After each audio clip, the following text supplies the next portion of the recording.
If you're feeling stuck trying to buy a new home while still owning your current one, you're not alone. The question people often ask is, do I sell my current home and then start looking for a new home? Or should I buy a new home first and then focus on selling my current home? And what if I fall into the double mortgage trap? It's one of the trickiest real estate challenges out there, but don't worry, we're going to break it all down for you so it's easy to manage. So stick around because I'm going to share with you some practical tips, common pitfalls to avoid, and even how we help people just like you navigate the exact situation.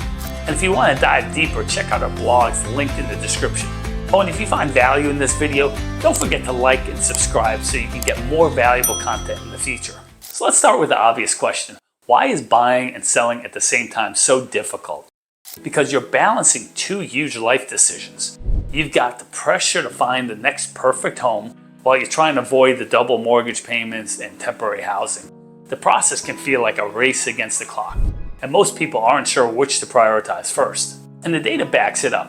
According to a 2019 Zillow Group report, 61% of sellers who are also buying a new home at the same time find the process stressful. All right, let's answer the big question. Should you sell your home first or buy first? Well, it depends. Here are a few pros and cons for each route. Option number one, selling first. The pro is you know exactly how much money you have to spend on your next home. Another pro is you can avoid carrying two mortgages. A con is you may need temporary housing or a rent-back agreement, and that can be difficult in a buyer's market. Option number two, buying first. The pro is you can move out on your own pace. Another pro is there's less pressure to rush into buying a home. Con is you might have to qualify for two mortgages or use a bridge loan. That can be expensive. Here's a pro tip. If your current home is in good shape and you're in a hot market, selling first gives you negotiating power and peace of mind.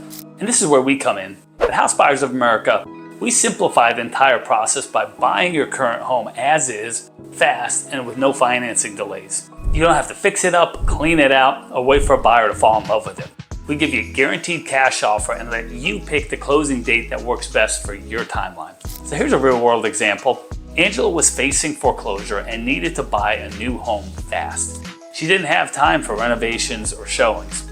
So we stepped in, bought her house within 30 days, as is, and she walked away with enough to pay off her mortgage and avoid foreclosure and have move-in money for her next place. This flexibility is key when you're coordinating two major moves. Here are three smart strategies to manage both transactions at once. Number one, use a rent-back agreement. After selling your home, negotiate to stay in it for a few weeks to give yourself time to close on your next home. We've worked with many sellers who needed this exact flexibility. Number two, secure financing early. Even if you plan to sell first, talk to your lender about pre-approval for your next purchase. That way you can act quickly when the right house hits the market. According to a 2023 Bankrate study, pre-approved buyers are 50% more likely to successfully close their purchase because the sellers trust their offers.